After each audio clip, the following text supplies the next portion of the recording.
afternoon. Okay. Put UNLV in the books, and we're well into BYU.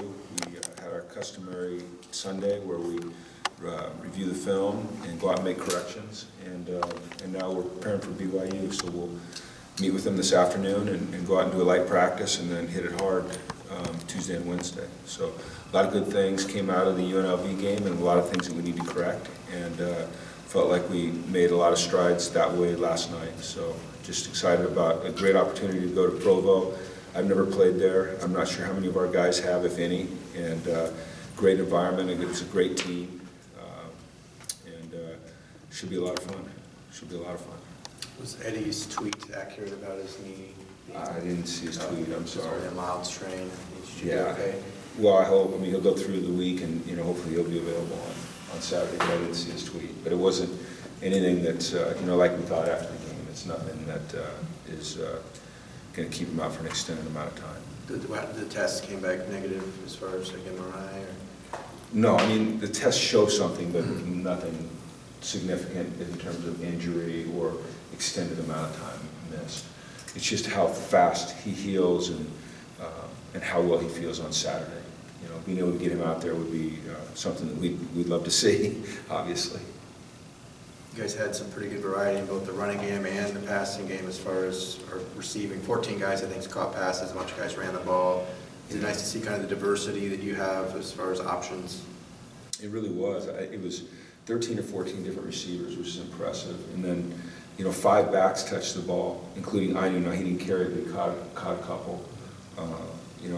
So to be able to work that many players into a game, especially early in the season, I think it's a great learning experience for us. You want to get guys time in games. The best time to learn is during those 60 minutes of competition. Practice is one thing, and it's great, and you have to do it, and you work on the fundamentals, and you perfect your craft, but under the heat of real competition, I think, is where you get your greatest gains. And so to be able to get as many players in the game playing as we did, I think down the line should really, really help us. The first half against BYU last year was the first real adversity Josh had faced as a quarterback. How did that sort of shape his progression over the course of the season? You mentioned learning on the job in the game is the best experience. I don't really let me think about that first. So we threw a couple interceptions, right? 3, I think. In the first half? Yeah. Oh, well, yeah, that is a little adversity.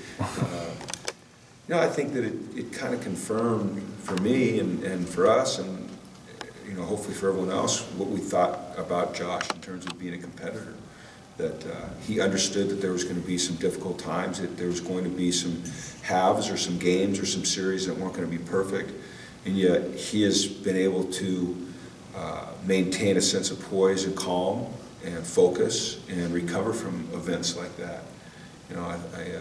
I appreciate it about him, and I think it's a sign of a tremendous competitor. When you get in environments like these guys are in on Saturdays against teams that are as competitive as you, it's not always going to be smooth, and to be able to recover is a key component of being a great player, and I think that he shows that on a consistent basis. The last time UCLA went to BYU, I know different team, different players, but they won 59-0. Will you? UCLA did, or no? BYU did. Oh. Would that even come up as like this is what can happen if we're not ready kind of thing? Or? No, I wasn't here, and none of these players were here, and I didn't know it. They don't know it. I'm not going to bring it up. They don't care. Nobody cares. So it's like USC beat UCLA 50-0 one time. I don't think that affected us the next time we played them. So you made some changes offensively and defensively to maybe combat some of the things that the BYUs and the Stanfords do. Do you view this as maybe that first opportunity to prove that the changes were warranted? Well, BYU is more of a spread team, so they're going to do some things that are a little bit more familiar to us in terms of Texas A&M and UNLV. Stanford will be the different type of offense that we'll see. Is there anything you've learned about Sosa over the first 2 games that you didn't already know, going through training camp? No. Going through the first training camp, yes. Going through the second training camp, no. During the first training camp, when he was a freshman, there was times that he seemed a little bit hesitant. But once we saw him in real competition, which the first time in real competition was the scrimmage, he just kind of played at a different level, and I think we're seeing that now. He's a really good player, and he works hard, and he's tremendously motivated, and he's gotten bigger, and he's got that deceptive speed. I don't think people realize how fast he is because he's so smooth. But I think that he just continues to impress us as a young man we can count on. Is there anything about his game that you'd like to see him improve on over the next? Everything. Yeah. Probably pass protection. If anything, that's often an overlooked area of a running back skill set. But they are called on at times to block, defensive ends, to block blitzing linebackers, and I'd like him to continue to improve there. I think he's made tremendous improvement, but he's got excellent hands. He runs good routes. He's elusive. He can run between the tackles. There's not a lot that he doesn't do well. Is there much difference in how you guys use the running backs in pass protection this year compared to last year? No. Scheme to scheme, there's no difference. Running backs typically have to block at times. You have to keep them in the block. The reason that it's difficult initially for young guys is that in high school, if you're the guy, if you're the Soso Jamabo in high school, you have the ball in your hands or you're running a route.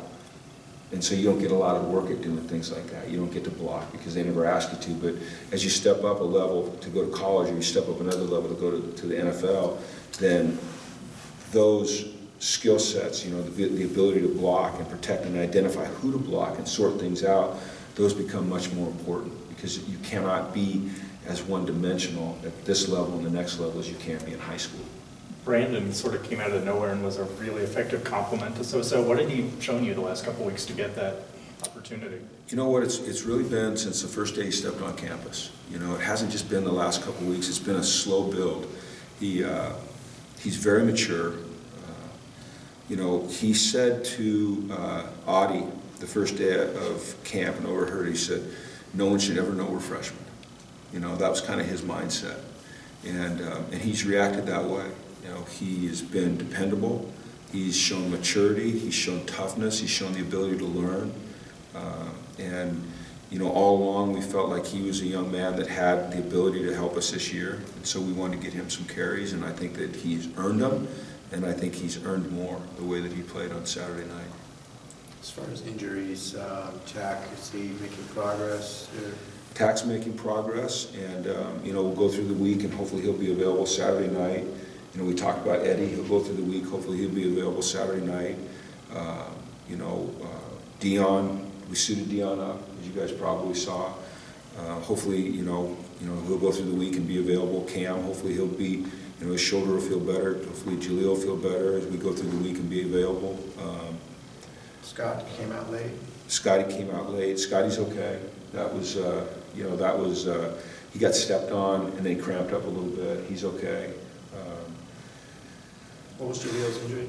Who? Jaleel, what was it? He's just bumps and bruises. He's not a big guy and he plays so darn hard.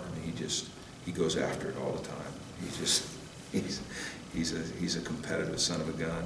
So, we'd like to have everyone available. The reality is that this is football and it's a collision sport, and guys get banged up, and we have to make sure that we're doing a really good job of monitoring where they are and not putting them in a situation at this point in their life where they can get hurt to the extent that they can't recover from it. So you always balance that. You balance the desire to have everybody playing so you're full strength with the reality that you have a responsibility to these young men to make sure that you're doing the right thing for them, for their long-term health. Was Austin Roberts hurt as well last week? Mm-hmm. He played. He did play? Oh yeah, he played a lot. Yeah. Austin played with caught a ball. I think, didn't he? Put him on the stats for catching the ball? I didn't notice, but Yeah. maybe my oversight. One of those 13 or 14. Oh, That could be Austin. all right. No, he played. Yeah, Austin played. You said Cam, that means Cam Judge with the shoulder? Cam Judge, Cam Griffin, both of them were suited, both of them hopefully will be available this week. So, What about Nate? Is he available this week? he'll go through the week and hopefully he'll be available Saturday. With Kalani now at BYU, are there a lot of similarities between what they're doing and what Oregon State did last year?